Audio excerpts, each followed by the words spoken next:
एक बार फिर से मदरसों पर बाबा के बुलडोजर की गिरी गाज। सीएए लागू होने के बाद अब मदरसों पर आने वाली है आंच। बाबा ने उत्तर प्रदेश के मदरसों को लेकर कुछ ऐसा किया, हर कोई है हैरान। मदरसों में आने वाली गैर कानूनी फंडिंग का क्या हिसाब देगा मुसलमान। दोस्तों, सीएए लागू होने के बाद से ही देश में हलचल का माहौल बना हुआ है और देश के मुस्लिम खतरा भी महसूस कर रहे हैं। देश के मुस्लिमों का मानना है कि भारतीय सरकार मुस्लिमों को जानबूझकर टारगेट कर रही है, लेकिन उत्तर प्रदेश में खुले मदरसों में आने वाली गैर कानूनी फंडिंग का हिसाब क्या देश का मुसलमान दे पाएगा। जी हां दोस्तों, योगी आदित्यनाथ ने अपने दूसरे शासनकाल में शपथ ग्रहण के दौरान ही ये साफ कर दिया था कि वो प्रदेश में चल रहे गैर कानूनी मदरसों को नहीं बख्शेंगे।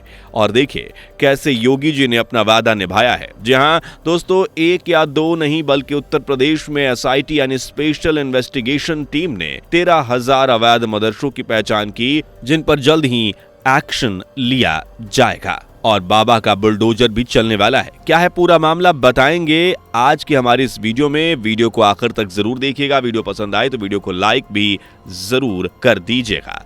दोस्तों, ये बात आप और हम सभी जानते हैं कि देश में मुसलमानों का अपना एक अलग बोर्ड है जो देश भर के मुस्लिमों के लिए धार्मिक कानून को बनाता है और एजुकेशन के मामले भी यही फैसले लेता है। मदरसों का निर्माण भी इसी बोर्ड की निगरानी में होता है। लेकिन जब से बीजेपी की सरकार आई है, उनकी नजर ऐसे कई मदरसों पर है जो अवैध तरीके से चलाए जा रहे हैं या जिन्हें अवैध फंडिंग हो रही है। उत्तर प्रदेश में सीएम योगी आदित्यनाथ ने ऐसे मदरसों की पहचान करने के लिए एसआईटी का गठन किया है। अब एसआईटी ने उत्तर प्रदेश में ही 13,000 से ऐसे मदरसों की पहचान की है जिन्हें अवैध ढंग से फंडिंग हो रही थी। दोस्तों, योगी आदित्यनाथ का फोकस ऐसे मदरसों पर है जो सरकार के कांटेक्ट में नहीं है। इन मदरसों में बच्चों को क्या पढ़ाया जाता है और कहां से फंडिंग होती है, उसका ब्यौरा तैयार करने के लिए एसआईटी बनाई गई थी। आपको बता दें कि अब लोकसभा चुनाव के ठीक पहले यूपी में हलचल मच गई है। जी हां दोस्तों, योगी आदित्यनाथ के फैसले ने सबको चौंका दिया है। आपको बता दें कि उत्तर प्रदेश में 13,000 मदरसों पर गाज गिरने वाली है।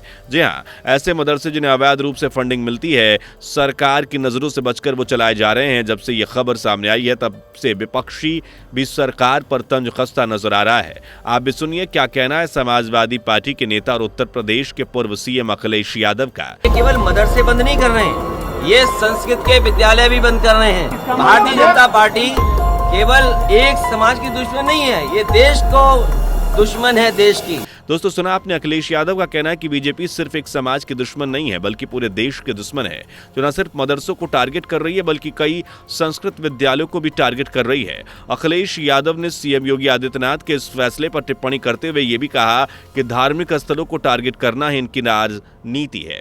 खैर दोस्तों, आपको बता दें कि जब से ये रिपोर्ट सामने आई है तभी से यूपी की राजनीति को लेकर और बेगरमाहट बढ़ गई है। अखिलेश यादव ने एक तरफ जहां मदरसों पर होने वाले सरकार की कार्रवाई का विरोध किया है, तो वहीं उत्तर प्रदेश के डिप्टी सीएम केशव प्रसाद मौर्य का क्या कहना है, आप भी सुनिए। कोई भी देश में शिक्षा व्यवस्था को लेकर के कोई सवाल नहीं है, लेकिन शिक्षा की आड़ में अगर कुछ देश के विरुद्ध गतिविधियां होंगी तो जांचा भी जाएगा और जो दोषी होंगे उनके खिलाफ कार्रवाई भी की जाएगी। दोस्तों, केशव प्रसाद मौर्य का साफ तौर से कहना है कि उनका टारगेट किसी धर्म की शिक्षा को फैसले से रोकना नहीं है बल्कि देश के विरोध में हो रही गतिविधियों को रोकना है।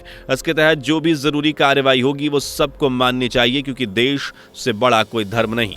दोस्तों, आपको बता दें कि उत्तर प्रदेश के सीएम योगी आदित्यनाथ ने जब अपने दूसरे कार्यकाल पद की शपथ लेने के 6 महीने बाद ही नवंबर में गैर मान्यता प्राप्त मदरसों की जांच शुरू करवा दी और पिछले साल इस मामले में एसआईटी का गठन हुआ था। एसआईटी ने भी तेजी से काम करना शुरू किया और उत्तर प्रदेश के अवैध मदरसों की जांच शुरू की, जिसमें यह पाया गया कि अवैध मदरसे ज्यादातर नेपाल के बॉर्डर से सटे हुए हैं। आपको बता दें कि जांच में अवैध पाए गए ज्यादातर मदरसे नेपाल की सीमा में लगे यूपी के 7 जिलों में ही पाए गए हैं, जिनमें लखीमपुर, बहराइच, बली, भीट, महाराजगंज और सिद्धार्थनगर जिले शामिल हैं, जो कि भारत में सबसे बड़े खतरे की घंटी बजा रहे हैं क्योंकि ये मदरसे बॉर्डर से सटे हुए हैं और भारत की आंतरिक सुरक्षा इससे खतरे में भी पड़ सकती है। इन मदरसों को अवैध रूप से बनाया गया है और इसके अलावा इन मदरसों की फंडिंग कहां से हो रही है उसके बारे में अभी एसआईटी को कोई जानकारी नहीं मिली है, लेकिन खबरों की माने तो इन मदरसों को ज्यादातर फंडिंग चंदे के जरिए हुई है, मगर इन अवैध मदरसों के पास चंदे का भी कोई रिकॉर्ड नहीं है और ना ही वो बता पा रहे हैं कि कहां से फंडिंग की जा रही है,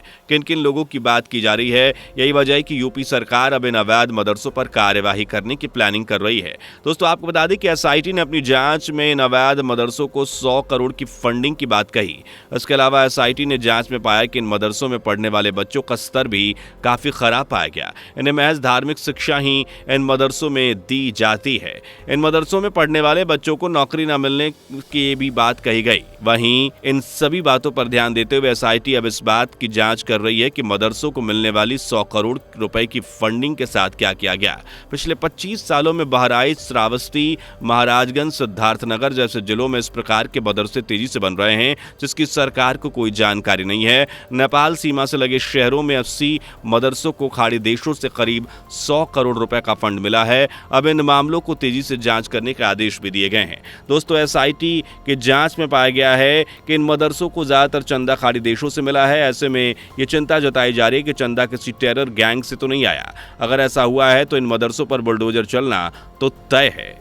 मगर अभी भी इन मदरसों पर बुलडोजर की तलवार तो लटक रही है। एसआईटी की रिपोर्ट सामने आने के बाद अब सबकी नजरें सीएम योगी आदित्यनाथ पर टिकी हुई हैं। सब यही जानना चाहते हैं कि आखिर अब सीएम योगी आदित्यनाथ इसमें क्या करने वाले हैं। दोस्तों, एसआईटी ने अपनी रिपोर्ट जारी करके ये साफ संकेत दे दिए हैं कि जो मदरसा बोर्ड से जुड़े हुए नहीं हैं उन्हें अवैध घोषित कर दिया जाए। लेकिन दारुल उलूम देवबंद, जो खुद भी मदरसों को मान्यता देता है, देवबंद से जुड़े कई मौलानाओं का कहना है कि देश में बने ज़्यादातर मदरसे देश में रहने वाली मुस्लिम कौम के चंदे से चलते हैं, इसलिए इन मदरसों को किसी सरकारी बोर्ड से जुड़ने की ज़रूरत नहीं है। कई मौलाना तो फंडिंग का हिसाब नहीं रखने वाले इन मदरसों का भी संविधान का हवाला देकर बचाव कर रहे हैं। आप भी सुनिए क्या कहना है इन साहब का। मदरसों को बंद करने का आदेश देना ये उचित नहीं है, दुरुस्त नहीं है। हाँ, जहाँ तक टेरर फंडिंग की बात है तो ये ज़रूर ये चिंताजनक विषय है और इस पर देश की सालियत और एकता और अखंडता पर समझौता नहीं किया जा सकता। सुना आपने, मौलाना साहब का साफ तौर से कहना है कि फंडिंग का हिसाब न देने पर मदरसों को बंद करना ठीक नहीं। लेकिन अगर सवाल टेरर फंडिंग का है तो जांच होनी ही चाहिए, क्योंकि देश की सुरक्षा को भी ताक पर तो नहीं रखा जा सकता। दोस्तों, इन मदरसों में लाखों बच्चे पढ़ते हैं, आखिरकार इन बच्चों को पढ़ाया क्या जाता है, यूपी सरकार ये जानना चाहती है। और इस बीच उठा देवबंद और गजवाए हिंद के विवाद ने मदरसों के मामले को और भी तुल दे दिया है। लेकिन यूपी में चल रहे इन अवैध मदरसों के साथ यूपी सरकार के साथ क्या कार्रवाई होने वाली है? क्या मदरसों पर बुलडोजर चलेगा? यही बड़ा सवाल बना हुआ है। इसी के साथ मदरसों के मौलानाओं में बुलडोजर का डर भी बना हुआ है। दोस्तों, मदरसों को लेकर एक बार फिर से राजनीति भी शुरू हो गई है। एक तरफ उत्तर प्रदेश सरकार अपने इस कदम को सराह रही है, तो वहीं विपक्ष सरकार को निशाने पर ले रहा है। आतंकवाद को बढ़ाना और देश विरोधी गतिविधियों का होना भारत सरकार के लिए मौजूदा वक्त में एक बड़ी गंभीर समस्या है। ऐसे में देश की सुरक्षा के लिए उत्तर प्रदेश सरकार ने जो कदम उठाए हैं वो कहां तक सही हैं और क्या होगा अब इन मदरसों का? क्या वाकई में इन मदरसों पर बुलडोजर चलाना चाहिए? आपका इस बारे में क्या सोचना है, हमें कमेंट करके जरूर बताइएगा। ये वीडियो पसंद आई हो तो इसे लाइक और शेयर जरूर कर दीजिएगा। इस तरह की वीडियोस को देखते रहने के लिए हमारे चैनल को अभी के अभी सब्सक्राइब कर लीजिएगा। मुलाकात होगी अगली वीडियो में। Bye bye. दोस्तों, आपको स्क्रीन पर 2 और वीडियोस दिखाई दे रही हैं, जिसे देखने के लिए स्क्रीन पर क्लिक करें।